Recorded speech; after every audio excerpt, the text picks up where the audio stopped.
Bismillahirrahmanirrahim. Assalamualaikum warahmatullahi wabarakatuh. Alhamdulillah, wassalatu wassalamu ala rasulillah Sayyidina Muhammad ibn Abdillah wa ala alihi wa ashabihi wa mawalah wa la hawla wa la quwwata illa billah. Allahumma salli wa sallim wa barik wa akrim ala hadha nabiyil karim Sayyidina wa lana Muhammad wa ala alihi wa sahbihi ajma'in, amma ba'du.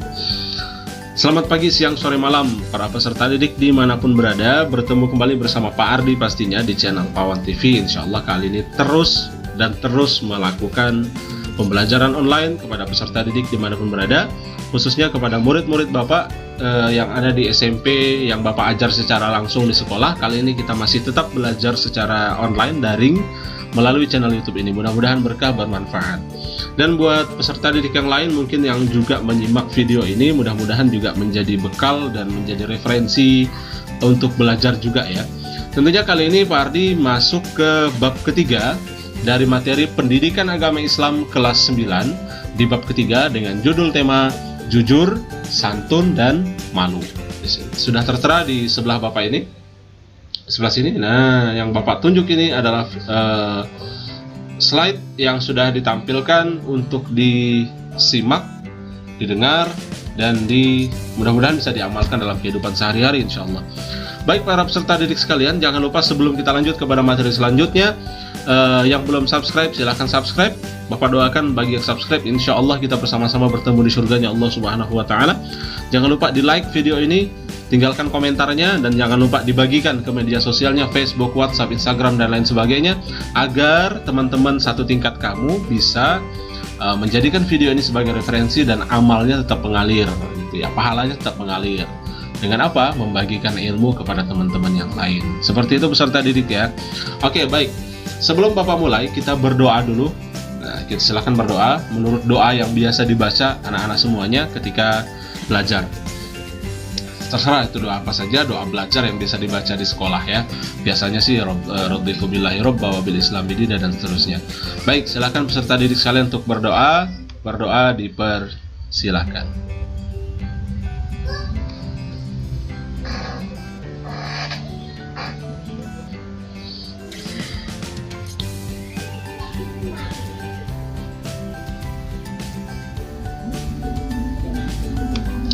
Selesai.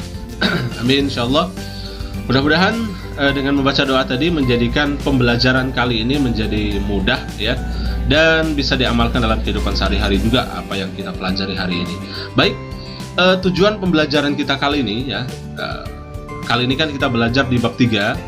Kita membahas tentang sifat jujur, santun, dan malu. Nah, tujuan pembelajaran kita kali ini, kenapa kita membahas pembelajaran ini? Tujuannya adalah yang pertama, agar peserta didik memahami apa sih itu jujur, peserta didik memahami apa sih itu santun, dan peserta didik memahami apa sih itu malu. Seperti apa contoh sikap jujur, seperti apa contoh sikap malu, seperti apa contoh sikap santun. Dan yang pasti endingnya peserta didik bisa mengamalkan dalam kehidupan sehari-hari, tak hanya sekedar memberikan contoh, tapi juga menjadi contoh untuk sikap jujur, bersikap santun, dan bersikap malu insyaallah. Itu ending dari pembelajaran kita kali ini. Mudah-mudahan para peserta didik tidak hanya pintar dari segi teori, pintar dari segi materi, tapi juga pintar dalam segi mempraktekannya. Karena banyak orang hanya pintar berteori tapi susah berpraktek. Orang hanya pintar memberikan materi tapi susah menjadikan dirinya sebagai contoh. Bisa memberikan contoh tapi susah untuk menjadi contoh. Kebanyakannya seperti itu. Insyaallah kita akan mulai pembelajaran kita pada slide yang pertama dengan judul tema Jujur, Santun, dan Malu. Insyaallah ketiga-tiga ini adalah akhlak terpuji. Bismillah, kita mulai. Baik para peserta didik sekalian, Bapak mulai dengan pembahasan yang pertama, yaitu jujur. Oke, kita tampilkan slide-nya. 1, 2, 3, celing. Nah, oke. Kita akan membahas kata yang pertama, yaitu kata jujur. Nah, apa pengertian jujur? Nih, sudah ada di bawahnya ini.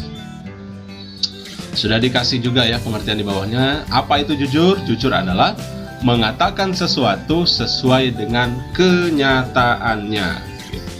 Apa lawan kata jujur? Lawan kata jujur itu bohong. Nah, karena Bapak dari Ketapang, Bapak mengenalkan bahasa Ketapang. Kalau di Ketapang biasanya disebut bohong itu mendabol. Nah, mendabol atau pembulak itu bahasa Melayu Ketapang Kalimantan Barat ya. Jadi buat teman-teman atau peserta didik yang dari luar Kalbar mungkin nggak tahu bahasanya, saya kenalkan nih satu bahasa, mendabol, ngeramput. Nah, itu bahasa dari Ketapang ya. Oke. Lawan kata dari jujur adalah berbohong. Lawan kata bohong adalah jujur. Nah, kali ini yang kita pelajari adalah kata jujur. Apa itu jujur? Mengatakan sesuatu sesuai dengan kenyataannya. Artinya, apa yang kita lihat, apa yang kita pandang, apa yang kita dengar, itulah yang kita katakan. Bukan yang berlawanan dari apa yang kita lihat. Bukan dari yang tidak pernah kita lihat, tapi kita katakan begini, begitu, begini, begitu. Sehingga berbeda penafsirannya, ending-endingnya jadi berbohong. Jadi mendabol, membulak, mengeramput kata orang Ketapang itu ya. Nah itu. Oke. Penjabaran kata jujur termaktub di dalam dalil nakli di dalam Quran surah Ali Imran ayat 77. Quran surah Ali Imran ayat 77. Di sini Bapak tidak menampilkan ayatnya. Kenapa? Karena Bapak minta kepada peserta didik, kepada peserta didik untuk mencari teks Arabnya, kemudian ditulis di kertas, ditulis di buku catatan kalian, ya. Quran surah Ali Imran ayat 77 dicatat, ditulis di buku catatan kalian. Kemudian hasil yang kalian tulis, ayat berikut artinya, arti yang ada di sini disertakan juga di bawahnya. Setelah selesai ditulis, difoto, fotonya harus rapi ya. Difoto kemudian dikirimkan kepada WhatsApp pribadi Bapak yang ada di bawah ini. Difoto, kemudian dikirimkan ke WhatsApp pribadi Bapak yang ada di bawah ini. Berikan keterangan di situ nama, kelas, sekolah, dan seterusnya gitu ya. Nah, seperti itu. Baik, kita lihat penjabarannya dari dalil ini. Apa sih arti dari pengertian dari bersikap jujur? Dalam Quran surah Al Imran ayat 77 dikatakan, sesungguhnya orang-orang yang memperjualbelikan janji Allah dan sumpah-sumpah mereka dengan harga murah, mereka itu tidak memperoleh bagian dari akhirat. Allah tidak akan menyapa mereka, tidak akan memperhatikan mereka pada hari kiamat, dan tidak akan menyucikan mereka. Bagi mereka azab yang sangat pedih. Na'udzubillah min zalik. Nih, kita lihat dari yang pertama. Sesungguhnya orang-orang yang memperjualbelikan janji Allah. Apa maksudnya janji Allah? Jangan gampang mengucap kalimat demi Allah. Jangan gampang mengucap kalimat sumpah demi Allah. Dikit-dikit demi Allah, dikit-dikit demi Allah, padahal berbohong. Kecuali kalau memang benar-benar yakin kalau informasi itu benar disampaikan, kalau memang benar-benar yang disampaikan itu bukan kebohongan dan yang disampaikan adalah kejujuran, maka boleh sebutkan demi Allah. Jangan main-main dengan kalimat demi Allah, kecuali kalau kita memang menyampaikan sesuatu kebenaran kepada orang lain. Nah, sumpah-sumpah orang yang sembarangan, gitu kan, menyebut demi Allah dengan sembarangan, nah, mereka itu tidak memperoleh bagian dari akhirat. Allah tidak akan menyapa mereka. Nah, Allah tidak akan menyapa mereka. Orang-orang yang suka berbohong, Allah tidak akan menyapa mereka. Gini, rasanya kalau kalian menyayangi seseorang, tapi kalian nggak disapa sama orang yang disayang, nggak ditegur bahasanya, nggak disapa, perasaannya bagaimana? Bagaimana dengan orang-orang yang merasa sayang dengan Allah, cinta dengan Allah, beragama Islam, agamanya Allah, tapi tidak disapa oleh Tuhannya gitu. Apa perasaannya? Bagi orang-orang beriman pasti akan sedih. Bagi orang-orang yang beriman, kecuali yang enggak gitu ya. Allah tidak akan memperhatikan mereka pada hari kiamat. Allah tidak akan peduli sama mereka pada hari kiamat bagi orang-orang yang suka berbohong. Dan tidak akan mensucikan mereka. Nah, dan bagi mereka azab-azab yang pedih. Akan diberikan azab yang sangat pedih bagi orang-orang yang suka berbohong.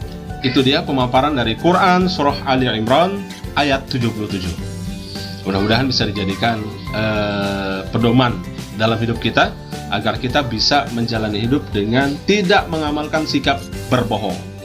Jangan mengeramput, kata orang Kalimantan Barat Melayu ya. Jangan membulak, jangan mendabol, kata orang Ketapang. Oke, kita lanjutkan kepada slide berikutnya. Cek. Loh, nggak muncul ya? Slide berikutnya. Nah, oke. Slide berikutnya Bapak tampilkan dalil lagi dari Quran surah Al-Ahzab ayat 77. Quran surah Al-Ahzab ayat 77. Nah, di sini seperti biasa tidak ada ayatnya. Ayatnya Bapak hapus di sini. Ayatnya Bapak hapus dengan tujuan peserta didik mencari ayatnya, cari teks Arabnya, tulis dengan tangan, pakai pensil, pakai pulpen, terserah. Tulis di buku catatanmu Quran surah Al-Ahzab ayat 70 berikut arti yang ini disertakan di bawahnya.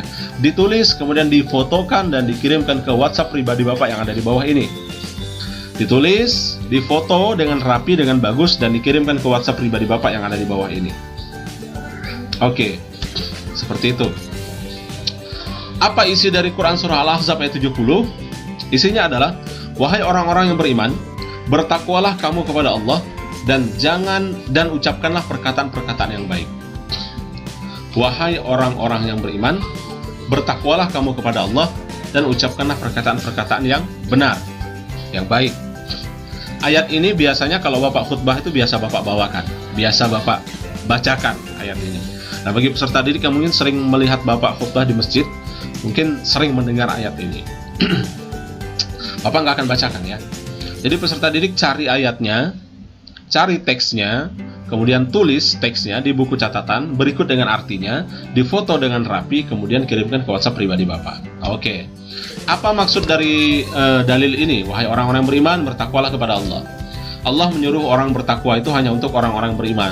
Makanya di sini dipanggil hanya orang-orang yang beriman. Orang yang bisa berkata baik, orang yang bisa untuk menghindari perilaku tidak jujur, menghindari perilaku berbohong adalah orang-orang yang beriman.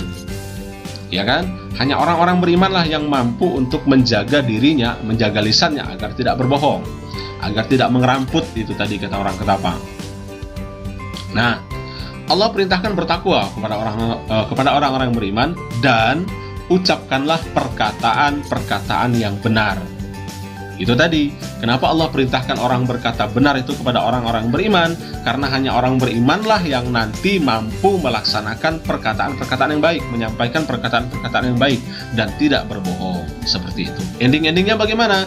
Bertakwalah kepada Allah, agar kita menjadi orang yang bertakwa dengan mengucapkan perkataan baik, dengan mengucapkan perkataan yang tidak berbohong, dengan mengucapkan perkataan jujur. Insya Allah endingnya kita akan menjadi orang yang bertakwa. Gitu. Dan kita akan dinilai oleh Allah sebagai orang yang beriman. Seperti itu. Itu peserta didik. Oke, kita lanjutkan ke slide berikutnya. Jeng-jeng. Nah, hikmah dari bersikap jujur. Ini hikmahnya. Ada 3 hikmah. Ya. Hikmah yang pertama, jika peserta didik mengamalkan perilaku jujur, yang pertama akan melahirkan ketenangan. Orang jujur akan tenang dan percaya diri karena tidak ada ketakutan sedikit pun. Sebaliknya, seorang pembohong akan gelisah dan takut akan kebohongannya terbongkar. Pasti orang yang suka berbohong itu gelisah dia, takut kebohongannya terbongkar gitu. Nggak tenang hidupnya pun, hidupnya juga tidak akan nyaman, tidak akan tenang gitu. Pasti gelisah aja bawaannya. Kemudian yang kedua, orang jujur akan dicintai oleh manusia. Sudah menjadi tabiat dasar bahwa setiap manusia menyukai kejujuran tanpa memandang suku, agama, ras. Orang yang jujur pasti disukai semua manusia. Pasti orang yang jujur itu semua pasti suka sama dia. Dan jujur akan mendatangkan keberkahan dari Allah. Setiap rezeki yang didapatkan dengan jujur akan mendapatkan berkah dari Allah. Berkah itu yang dicari, berkah itu yang diinginkan, berkah itulah yang diharapkan. Yang tidak berkah, jauhi. Makanya jangan berbohong, jangan membulak, jangan mengeramput, jangan mendabol gitu ya. Berkatalah yang jujur, berkatalah yang benar sesuai dengan apa yang dilihat, sesuai dengan apa yang didengar, sesuai apa yang dipandang. Itu yang dikatakan. Seperti itu. Lanjut ke slide berikutnya. Oke, peserta didik sekalian, slide berikutnya Bapak tampilkan lagi. Kita membahas kalimat yang kedua. Ya, kalau tadi jujur ya. Sekarang kalimat yang kedua adalah santun. Nah, ini teman-temannya jujur lah ya pokoknya ya. Santun. Nah, apa itu santun? Nih pengertian ada di bawah nih. Santun adalah berkata lemah lembut serta bertingkah laku halus dan baik. Santun itu ya beda-beda tipis lah sama sopan ya. Sopan, santun itu satu pasang, kakak beradik ya. Kakak adik dia. Sopan, santun itu satu pasang ya. Karena itu termasuk dalam akhlakul karimah. Oke, santun adalah berkata lemah lembut serta bertingkah laku halus dan baik. Perkataannya baik, perkataannya halus, lemah lembut kepada orang dan lain sebagainya. Bersikap juga baik, bersikap lemah lembut dengan orang dan lain sebagainya. Kita lihat dalilnya seperti biasa. Ayatnya Bapak hapus, Bapak hilangkan di sini, nggak ada ayatnya, sengaja. Seperti biasa, para peserta didik mencari ayatnya. Quran Surah Al-Baqarah ayat 83. Ditulis ayatnya, berikut artinya yang di sini juga disertakan. Ditulis di buku catatan kalian, difoto dengan rapi dengan bagus, kirimkan ke WhatsApp pribadi Bapak di sini. Baik. Dalil nakli tentang santun. Sebelumnya Bapak mau jelaskan, ini anak-anak sekalian pasti bingung apa itu nakli ya. Oke, dalil itu ada dua. Ada dalil akli, ada dalil nakli. Gitu ya. Sebenarnya kemarin pada kelas 7 itu pernah dibahas juga sebenarnya. Kelas 7 pernah dibahas, tapi mungkin anak-anak lupa. Dalil akli itu adalah dalil yang sesuai dengan akal, masuk akal atau tidak. Itu dalil akli, dalil akal. Gitu ya. Kalau dalil nakli, kita berdasarkan dengan rujukan. Apa rujukan orang Islam? Quran, hadis. Quran dan hadis gitu. Beberapa ulama juga menambahkan ada Quran, hadis, ijma, qiyas dan lain sebagainya. Oke, para peserta didik sekalian, kita bahas dalil nakli di Al-Baqarah ayat 83 tentang bersikap santun. Apa kata Allah? Dan ingatlah ketika kami mengambil janji dari Bani Israel, janganlah kamu menyembah selain Allah, dan berbuat baiklah kepada kedua orang tua, kerabat, anak-anak, yatim, dan orang-orang miskin, dan bertutur katalah yang baik kepada manusia, laksanakanlah sholat, tunaikanlah zakat, tetapi kemudian kamu berpaling mengingkari, kecuali sebagian kecil dari kamu, dan kamu masih menjadi pembangkang. Nih, kita ulas dikit-dikit ya, peserta didik sekalian. Dan ingatlah ketika kami mengambil janji dari Bani Israel, janganlah kamu menyembah selain Allah. Ya, pastilah ya, orang Islam nggak boleh menyembah selain Allah. Peserta didik nggak boleh menyembah selain Allah. Jimat, apapun bentuknya, gelang keramat, gelang hebat, gelang jimat, cincin jimat, kalung jimat, apalah bullshit, semua itu nggak bisa melindungi kalian semua juga. Nggak lebih hebat dari Allah itu jimat itu ya. Buang aja kalau masih punya jimat. Dan berbuat baiklah kepada kedua orang tuamu. Allah perintahkan kita untuk berbuat baik kepada orang tua. Wabil walidain ihsan, berbuat baik kepada kedua orang tua. Kepada kerabat, kepada anak-anak yatim, berbuat baik kepada anak-anak yatim, wajib ya. Kerabat ini maksudnya orang-orang dekat, tetangga dan lain sebagainya. Berbuat baiklah kepada orang-orang miskin. Nah, bertutur katalah yang baik kepada manusia. Nah, ini pukul rata semuanya, manusia, berbuat baik kepada semua manusia. Laksanakanlah sholat dan tunaikanlah zakat. Ini kewajiban. Tetapi kemudian kamu berpaling, kecuali sebagian kecil dari kamu, dan kamu masih menjadi pembangkang.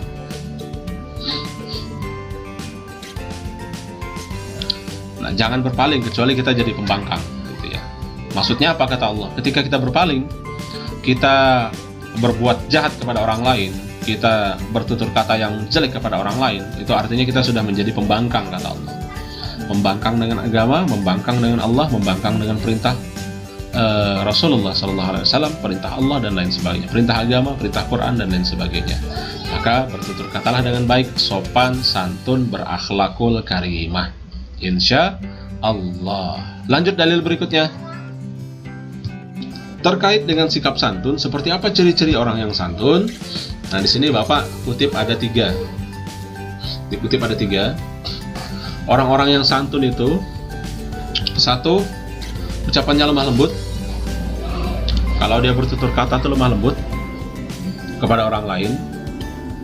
Kemudian yang kedua, tingkah lakunya halus. Yang kedua, tingkah lakunya halus. Yang ketiga, menjaga perasaan orang lain agar tidak tersakiti. Ada 3 ciri-cirinya. Bapak kutip di sini ada 3 ciri-cirinya. Ini secara garis besar ya. ciri-ciri dari orang yang memiliki sikap santun kepada orang lain. Ucapannya lemah lembut, tingkah lakunya halus, menjaga perasaan orang lain, seperti itu. Baik, itu ciri-ciri dari sikap santun. Kita lanjutkan ke slide berikutnya. 1, 2, 3. Nah, manfaat dari bersikap santun. Ada 3 juga Bapak kasih manfaatnya. Manfaat yang pertama, jika kita bersikap santun kepada orang, 1, mudah diterima oleh orang lain. Sikap santun akan menjadikan seseorang disenangi orang lain, sehingga mudah diterima oleh orang banyak. Kedua, menunjang kesuksesan. Banyak pengusaha sukses ditunjang oleh sikap santun yang ditunjukkannya. Pembeli, pelanggan, karyawan, dan rekan sejawat akan senang bergaul dengan kita yang sopan. Relasinya akan bertambah banyak, teman kita akan bertambah banyak, sehingga akan menambah kesuksesannya. Ini bagi pebisnis cocok ya. Wajib bersikap santun dimanapun, kapanpun, dan sedang apapun kita berada. Sedang apapun kita melakukan apapun dan dimanapun kita berada. Kemudian yang ketiga, manfaat dari sikap santun adalah dicintai oleh Allah dan Rasul-Nya, mencintai hambanya yang memiliki sikap santun. Allah dan Rasul mencintai hambanya. Rasul mencintai umatnya. Allah mencintai hambanya yang bersikap santun.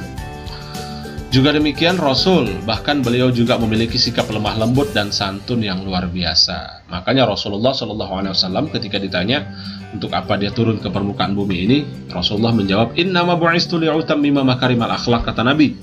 Sesungguhnya aku diutus ke permukaan bumi ini untuk menyempurnakan akhlak manusia. Gitu. Itu ya peserta didik ya. Oke, lanjut kita ke kalimat yang ketiga. Tadi sudah jujur, sudah sebelumnya apa ya? Lupa tadi. Nanti kita bahas di kesimpulan. Oke. Maaf ya Bapak, agak terganggu kesehatannya. Rada-rada pilek sedikit. Oke, kita lanjut ke kata yang ketiga, yaitu malu. 1, 2, jeng jeng. Nah, ini gerak-gerak mikrofonnya. Oke. Yang berikutnya adalah malu. Apa itu malu? Malu adalah menahan diri dari perbuatan jelek, kotor, tercela, dan hina. Punya rasa malu untuk tidak berbuat jelek, punya rasa malu untuk tidak berbuat kotor, punya rasa malu untuk berbuat tercela, punya rasa malu untuk berbuat yang hina. Gitu. Kita lanjut slide berikutnya. Ini terakhir ya. Malu merupakan salah satu benteng pertahanan seseorang dalam menghindari perbuatan maksiat. Terutama ini malu kepada Allah ya. Dan malu merupakan faktor pendorong bagi seseorang untuk melakukan kebaikan. Nah, jadi misalnya anak-anak nanti bercita-cita pengen jadi pejabat, pengen jadi anggota dewan misalkan, pengen jadi bupati misalkan, pengen jadi gubernur atau presiden sekalipun, maka sikap yang paling pertama yang harus dimiliki adalah rasa malu, bukan kepada manusia, tapi rasa malu kepada Allah. Karena setiap sikap, setiap sifat, setiap tingkah laku, perbuatan kita yang diawasi bukan manusia yang mengawasi. Yang paling pertama mengawasi adalah Allah. Maka rasa malu itu penting dimunculkan di dalam diri masing-masing. Sikap ihsan, merasa bahwa Allah selalu melihat kita, Allah selalu memantau kita dimanapun, kapanpun, dan sedang apapun. Jadi kalau mau jadi apapun kita, anak-anak didik mau jadi dokter, anak-anak didik mau jadi presiden, anak-anak didik mau jadi bupati, anak-anak didik mau jadi pak lurah, anggota dewan, dan lain sebagainya, maka sikap pertama yang harus ada di dalam batin kita adalah rasa malu kepada Allah, agar nanti bisa lancar segala urusan, terpantau oleh Allah Subhanahu wa Ta'ala, dan kita selalu bersikap jujur, bersikap amanah, bersikap sopan, dan selalu lurus di jalan yang benar, menjadi apapun kita nantinya. Itu peserta didik, apapun cita-cita kalian ya, maka utamakan rasa malu kepada Allah, baru diiringi dengan rasa malu kepada manusia, seperti itu. Nah, kali ini Bapak sajikan contoh bersikap malu ya. Ini contoh bersikap malu, contoh duniawi. Ini ada 1, 2, 3, 4, 5, ada 5 contoh ya. Contoh yang pertama, seorang pelajar akan percaya diri dalam mengerjakan soal ulangan tanpa menyontek karena didasari rasa malu. Nah, nyontek ini meskipun guru nggak tahu, gitu kan? Tapi Allah melihat, gitu ya. Maka ketika kalian jadi siswa, tumbuhkan rasa malu untuk tidak nyontek, maka ujung-ujungnya kalian tidak akan nyontek. Agar tidak malu untuk tidak menyontek, gitu kan? Maka endingnya harus belajar. Solusinya harus belajar gitu. Agar tidak nyontek dan tidak malu dengan Allah, tidak malu dengan teman-teman yang lain, seperti itu. Kecuali yang nggak punya rasa malu ya. Banyak orang-orang yang nggak punya rasa malu itu ya, nyuri terang-terangan gitu kan. Udah ketangkap sama polisi masih santai-santai saja, wajahnya senyum tanpa ada rasa berdosa. Itu orang-orang, contoh orang-orang tidak punya rasa malu sama sekali gitu ya. Maling-maling gitu ya, pencuri-pencuri, perampok-perampok, baik perampok yang sedikit ataupun kelas kakap dan lain sebagainya gitu ya.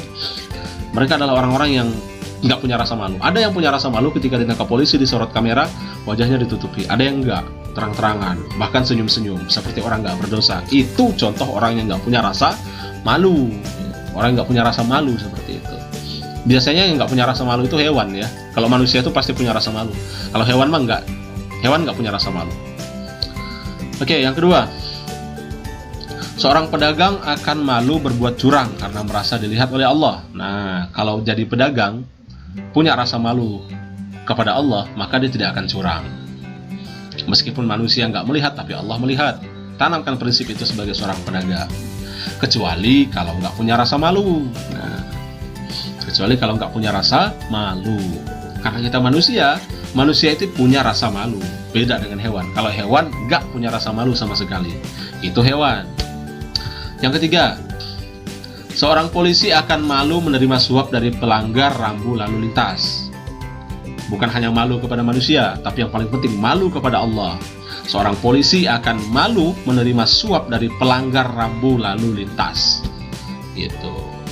Tanamkan. Jadi kalau anak-anak mau jadi polisi, tanamkan yang pertama adalah rasa malu kepada Allah agar tidak berbuat yang memalukan gitu.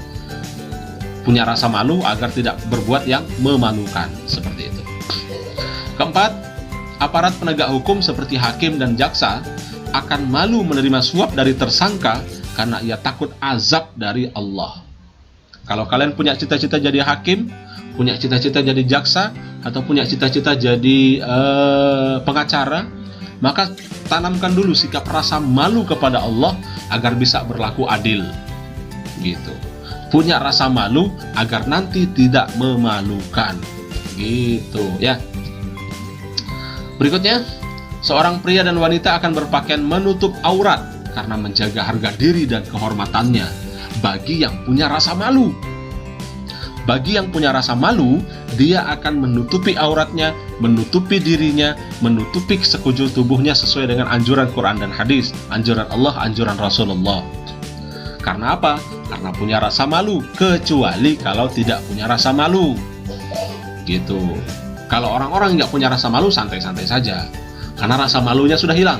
Kalau kata orang Ketapang, urat malunya udah putus. Kata orang Ketapang, Kalimantan Barat tuh urat malunya udah putus. Artinya urat malu sudah putus, nggak ada lagi gitu. Maka tanamkan rasa malu itu ya. Wajib peserta didik, apalagi murid bapak langsung nih, murid bapak yang bapak ajar di sekolah, wajib punya rasa malu. Yang perempuan pakai kerudung, pakai jilbab dimanapun berada, jangan berpakaian pakaian yang ketat gitu ya. Yang laki-laki juga gitu, tutup aurat kalau keluar rumah, jangan nggak pakai baju, wajib pakai baju kalau keluar rumah ya. Karena laki-laki juga punya aurat, sebagaimana perempuan juga punya aurat sama gitu ya. Gitu. Jadi patut dan wajib memiliki rasa malu. Bukan hanya kepada manusia, tapi juga malu agar malu dilihat Allah, malu dengan Allah, seperti itu. Baik, yang terakhir peserta didik, yang terakhir manfaat dari bersikap memiliki rasa malu itu, yang pertama, mencegah dari perbuatan tercela. Seseorang yang memiliki sifat malu akan berusaha sekuat tenaga menghindari perbuatan tercela, sebab dia takut kepada Allah. Perbuatan tercela itu apa? Banyak, mencuri, merampok, korupsi, membuka aurat, mengumbar aurat, berpakaian seksi, itu perbuatan tercela, gitu ya. Malu, takut sama Allah, kecuali kalau nggak punya rasa malu. Kecuali kalau nggak punya rasa malu. Nah, boleh tuh ngumbar aurat, boleh tuh korupsi. Kalau nggak punya rasa malu, gitu ya. Kemudian mendorong berbuat kebaikan. Nah, jadi menjadi siswa harus mendorong diri untuk berbuat kebaikan. Rasa malu kepada Allah akan mendorong seseorang berbuat baik, sebab ia tahu bahwa setiap perbuatan manusia akan dibalas oleh Allah di akhirat nanti. Akan ada balasan dari Allah ketika kita berbuat baik. Makanya jangan malu untuk berbuat baik dan malulah untuk bersikap buruk gitu. Terakhir, menghantarkan seseorang menuju Allah yang diridhoi Allah. Orang-orang yang memiliki rasa malu akan senantiasa melaksanakan perintah Allah dan menjauhi larangan Allah. Endingnya, intinya, orang yang punya rasa malu, dia akan menumbuhkan rasa takwa dan keimanan di dalam hatinya, menjauhi larangan Allah, mendekati Allah dengan melaksanakan perintah Allah. Gitu. Kesimpulan dari materi ini adalah, sebagai manusia wajib memiliki sikap jujur, wajib memiliki sikap santun, wajib memiliki sikap malu, agar nanti Allah ridhoi kita di dalam kehidupan kita, berkah di dunia dan berkah juga di akhirat. Seperti itu peserta didik sekalian. Baik, sebelum Bapak akhiri, Bapak akan berikan tugas. Nah, ini tugasnya. Ini tidak berbentuk foto ya. Tugasnya adalah buatlah kelompok di estetmu masing-masing. Ini karena ini Bapak bicara kepada murid Bapak langsung ya, murid Bapak yang Bapak ajar langsung di sekolah, yang Bapak ajar secara daring sekarang. Buatlah kelompok di estetmu sesuai jumlah temanmu yang ada di estet. Kalau nggak ada sendiri pun nggak masalah, nggak apa-apa. Oke, buat kelompok, kalau ada kelompok, kalau cuma sendiri-sendiri pun nggak apa-apa, nggak masalah. Yang penting kalian tercatat dalam tugas. 2. Buatlah film pendek berdurasi 3-4 menit. Ini film pendek, cerita pendek. Buatlah film pendek berdurasi 3-4 menit menggunakan kamera ponselmu seadanya. Boleh sendiri, boleh berkelompok. Film pendek apa? Temanya adalah dengan judul yang tadi, judul tema yang Bapak kasihkan tadi, judul materinya. Dengan tema jujur, santun, dan rasa malu. Jujur, santun, dan rasa malu. Dibikin film pendek. Nah, video tidak boleh diupload ke media sosial manapun. Tidak boleh diupload ke media sosial manapun. Media sosial milik kalian tidak boleh diupload. Kemudian, karena Bapak mau lihat dulu hasilnya, baik atau tidak untuk dikonsumsi orang banyak. Kemudian yang terakhir, video dikumpulkan ke WA pribadi Bapak di bawah ini. Seperti itu. Nah, itu saja. Itu saja materi kita kali ini, mudah-mudahan bermanfaat. Buat peserta didik yang belum subscribe, silahkan subscribe. Mudah-mudahan subscribe kalian menghantarkan kita menerima pahala dari Allah Subhanahu wa Ta'ala yang menghantarkan kita ke surga. Dan Bapak doakan bagi peserta didik atau teman-teman guru, rekan-rekan guru yang mungkin mensubscribe channel ini, saya doakan kita semua mendapat pahala dari Allah yang berlimpah, berkah hidayah dari Allah. Kemudian kita bertemu nanti di surganya Allah Subhanahu wa Ta'ala. Jangan lupa tekan tombol like-nya, di-share sebanyak-banyaknya, dibagikan kepada teman-temannya di media sosial, Facebook, WhatsApp, Instagram, Line, Twitter, dan lain-lain, terserah ya, di media sosial manapun, agar amalnya terus mengalir kepada kita insya Allah. Karena amal itu akan tetap ada, meskipun kita sudah mati, amal jariah itu akan tetap mengalir kepada kita insya Allah. Kemudian yang belum subscribe, silahkan subscribe. Itu saja, mudah-mudahan berkah bermanfaat buat kita. Kita tutup dengan kafaratul majlis. Subhanallah bihamdi, subhanakallahumma bihamdika, asyhadu an la ilaha illa anta, astaghfiruka wa atubu ilaik. Billahi taufiq wal hidayah wal 'afwu minkum. Assalamualaikum warahmatullahi wabarakatuh.